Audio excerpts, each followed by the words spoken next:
IUL, what it is. In this educational episode, I'm going to address how to determine if IUL, Indexed Universal Life, is for you or appropriate for you. Get ready. It's probably much greater than what you think.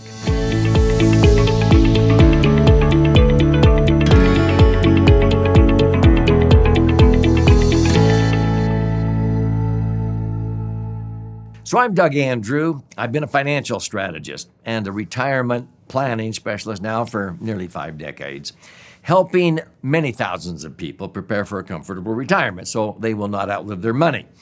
There's 3 big dangers that cause most people to outlive their money: taxes, inflation, and market volatility. Now, I eliminate those dangers for clients, and I do that best by using Max-Funded Indexed Universal Life. Now, what is Max-Funded IUL? You can check out a lot of other educational videos on this channel, but you're taking the least amount of insurance that the IRS will let you get away with under 2 tax citations called TEFRA and DEFRA that were passed in 1982 and 1984. And then you're putting in the most money the IRS allows, as fast as they allow, under the TAMRA tax citation of 1988. So in a nutshell, you're able to accumulate your money tax-free under Section 72E of the Internal Revenue Code. And then you can access money even before the age of 59 and a half without triggering any income tax under Section 7702. And at the end of the day, when you die, anything left in there blossoms, increases in value, and transfers income tax-free under Section 101A of the Internal Revenue Code. Now, you have to structure these correctly and fund them properly so that you can earn rates of return like I have realized. Since 1997, I've averaged 11.17% gross and netted cash on cash 10.07, meaning I earn 11, I net 10. That means if I put in $500,000, I could pull out $50,000 a year of tax-free income without depleting my $500,000. If I have $1 million nest egg, it'll generate $100,000 a year of cash flow without depleting the nest egg. If I have 10 million, which we have some clients, it'll generate $1 million a year of tax-free income. That's what I'm talking about, a 10% payout without depleting the principal, even in volatile markets, because indexed universal life, your money is not invested in the market. It's not invested in an index mutual fund like a lot of advisors think. It is using a strategy. Your money is safe in an insurance company, and they're earning a general account portfolio rate. And so if you're conservative, IUL may be right for you because your money is not at risk in the market. I'm going to simplify this. If you had let's say $1 million, or for every $1 million that you accumulate in an IUL policy, let's just isolate that $1 million. In a year that you feel bearish about America, you think we're headed for a recession, you can just settle for the general account portfolio rate, which might be, 4% or 5%. So you could just settle for $40,000 or $50,000 of interest, and that's tax-free. But in a year you feel bullish about America, you think that the economy is going to go up, you're not telling the insurance company to invest your $1 million of cash value in the market. That would be like variable life insurance. No. I've never owned a variable contract. I never will. I don't want my money at risk. If you're conservative, IUL may be right for you because your $1 million must stay safe in the insurance company, earning, let's say, 4 or 5, okay? What you're doing is you're relinquishing the interest on your $1 million. You're saying you don't have to keep my 4% interest on my $1 million this year, so that at the end of the year I have now $1,040,000. I'm willing to give up the interest.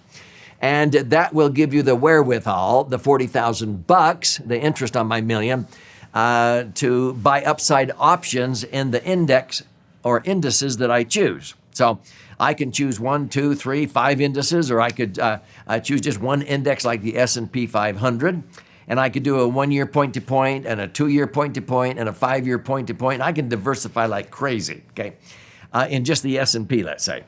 But see, what happens is if the S&P goes up, the insurance company is contractually obligated to pay me whatever the S&P increase is. If it goes up 8, they have to pay me 80,000 on my million. If it goes up 12, they have to pay me 120,000.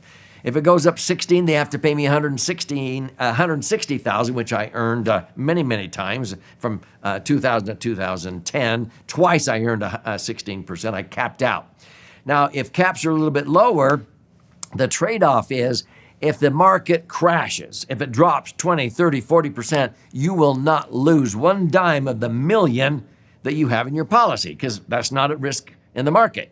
You give up the interest on your million. Those options that they purchased will expire worthless, but you don't lose.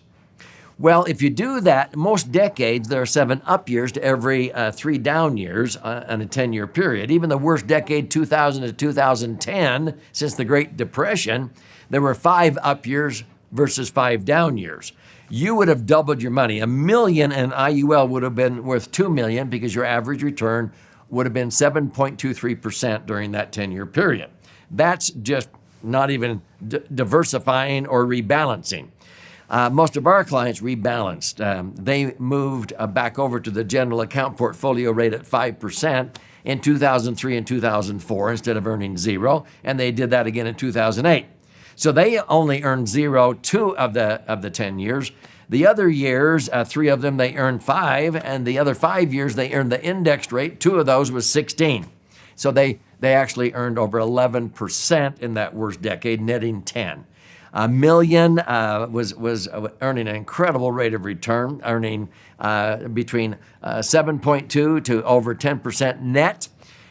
Most people in America, they lost money. Still, it took until 2012 before their $1 million came back up to break even because they lost 40% twice during that decade. So if you want to understand if IUL is right for you, IUL is not for the financial jellyfish. If you sock away money in mutual funds, which are long-term investments, and you use it like a drive-up window at a bank, like a put-and-take account, IUL is not for you. IUL is a long-term strategy, meaning it's for financial goals 5 years or longer down the road. And if you are disciplined and you sock away, $500 a month or $1,000 a month, and you're very disciplined. Not that you can't stop if you had an emergency or a disability or you got sick or something, but if most of the time you're fairly disciplined and you don't walk through an RV boat show and the first boat you look at, you cancel your insurance and go buy the boat, which is a hole in the water you pour money into. You're buying a depreciating asset oftentimes. If you can discipline and still save money and then enjoy your toys, that's the type of individual that an IUL policy is very good for because you sock away $500 a month, $10,000 a year, $50,000 a year. In IRAs and 401ks, you're limited to how much you can set aside each year into those. With IUL, you can structure it to accommodate as much money as you want to sock away. We have people that sock away $30,000, $50,000, $100,000, $1 million a year. You can't do that into an IRA or 401k or a Roth. So this has way more flexibility. You're not obligated to put in, $200,000 or $300,000 a year, even though you could. You could put in 30. You can make up the rest anytime you want. You can't do that with a Roth. So this is way better than traditional IRAs or 401ks or Roths because of the flexibility, the ability to put in small amounts, large amounts, stop, restart, and access money before the age of 59 and a half. There are so many advantages. If you like flexibility and you're disciplined and you want to be able to accumulate access and transfer your money totally income tax free, you should check out IUL. But let me caution you, it should be structured correctly and funded properly. So here's how you can make sure that is accomplished. First of all, I would strongly recommend you study this book. This is my 11th book. It's been flying off of our warehouse shelves. It's 300 pages, jam-packed with information. 200 pages are on this side of the book. This is 14 chapters with all the charts and graphs and explanations for the left brain learner. If you learn more by stories and examples, you flip it over to this side and read this. This is about 100 pages, 12 chapters, with 62 actual client stories. If you want to use both your right brain and left brain, then read both of these. But here's how you can claim a free copy, because, yeah, you can go to Amazon and pay $20, and if you do, thank you. But I'll gift you a copy. You simply go to laserfund.com, LESERfund.com, or click on the link below, and you contribute a nominal amount towards the shipping and handling, and I'll cover the rest of that cost, and I'll pay for the book. I'll fire out the hard copy to you, but when you're in there, check out if you like to listen and learn or watch and learn, but there's also educational webinars we teach on a regular basis. They're at no charge. But you can also schedule an appointment with an IUL specialist that can create some illustrations correctly on how an IUL policy can benefit you in your particular set of circumstances. Because if you go to just anybody, chances are they will not know how to do it correctly. And so this is not about me. This is about you and your brighter future. So claim your copy of the Laser Fund. Schedule a time to talk to somebody who knows what they're doing, and you'll see if IUL is right for you.